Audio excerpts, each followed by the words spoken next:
You ever see someone just break the rules of the whole system and not get crushed under the weight of it? Yeah, that happened. This is the story of Claire Lawson, a 22-year-old waitress who took on the heir to one of New York's richest empires, in the middle of a busy diner.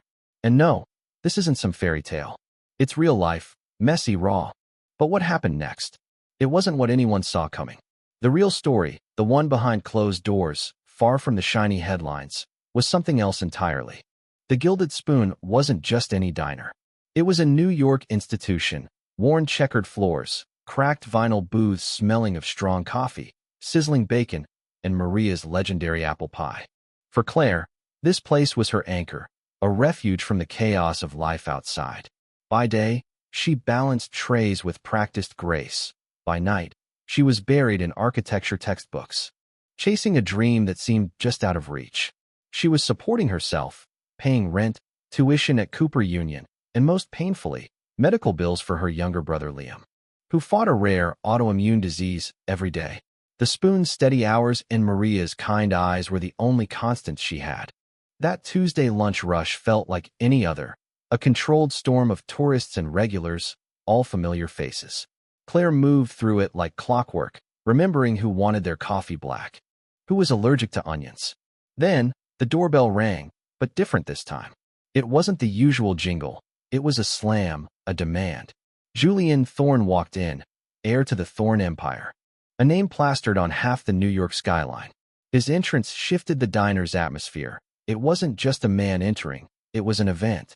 Handsome, perfectly groomed, with eyes that sized up the room like it was his personal playground, and he wasn't here to play nice. Flanked by his sycophants, Caden and Bryce, Julian's first move was pure entitlement. The booth Claire had just told him was taken. He wanted it. No waiting. No respect for the elderly couple celebrating their anniversary. He snarled, "Get them out. I want that table."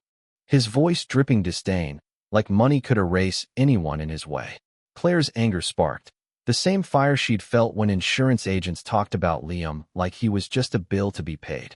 "Sir, those customers were here first," she said, steady but firm. "It'll be a few minutes. I can get you drinks while you wait." Julian stepped closer, his cologne choking her like arrogance in a bottle. "I want that table," he growled. "Your job is to make it happen. Or are you as stupid as this place looks?" Across the room, Claire saw Chloe, a high school waitress, frozen in fear. Maria's hands tightened on a rag, and the happy couple shifted uncomfortably. This wasn't just a rude customer. It was a toxic force invading her safe space. "I know exactly who you are," Claire shot back, voice cold but clear. "And here, you're just a customer, loud, disrespectful, and at the back of the line." Silence fell. Julian's cronies went still, looking for an exit. Julian, seething, pulled out cash and threw it on the floor, hundreds in a vulgar bribe to clear the table. The money stained the checkerboard tiles like a slap in the face. Claire looked at the bills, then him. "Pick it up," she said, slow, deliberate. "What?" he sneered. "Pick it up and get out. We don't serve people like you here. Your money means nothing." Humiliated beyond belief, Julian lunged, grabbing her arm, fingers digging in like claws. "You're fired. You little." Claire reacted on instinct, twisting, breaking free, shoving him just hard enough to send the billionaire stumbling into a pile of chairs with a clatter. Silence. Julian lay there, stunned and furious. Claire's arm throbbed, heart pounding, but she stood tall, pointing at the door. "Get out." Without a word, he stormed off, his lackeys scurrying after him like frightened rats. The diner's bell chimed softly, and then quiet. For a long moment, Claire let it sink in. She had just declared war on an empire. The aftermath, heavy with unspoken fear. Regulars stared in awe and terror. Tourists caught a brutal slice of real New York, and Chloe still trembled behind the coffee machine. Maria bent down, picked up Julian's cash, and quietly stuffed it in the tip jar. "That's for Chloe's college fund," she announced, steady and fierce. Claire braced herself for the fallout, but Maria didn't fire her. Instead, she helped Claire tend to the bruises, a small kindness amid the storm. The fear settled like a weight. Julian Thorne didn't get mad. He got even. Lawsuits, harassment, attempts to crush the diner or ruin Claire's life. She dreaded every doorbell chime after that. expecting the worst. But Maria's voice cut through her dread one afternoon. You did the right thing. Claire, some things are bigger than business, respect, dignity. If we lose this place standing up for those, we go down with our heads high. Claire wanted to believe that. But the fear? The kind of man who built a global empire with an iron fist and a mind sharper than any blade. The real power behind the throne. And then, the impossible happened. A sleek black Mercedes pulled up outside the diner. Out stepped Alistair himself, calm, powerful, almost otherworldly in his presence. No rage, no theatrics, just cold, measured authority. The diner felt like it held its breath as he entered. His eyes scanned everything, not with disdain, but calculating precision.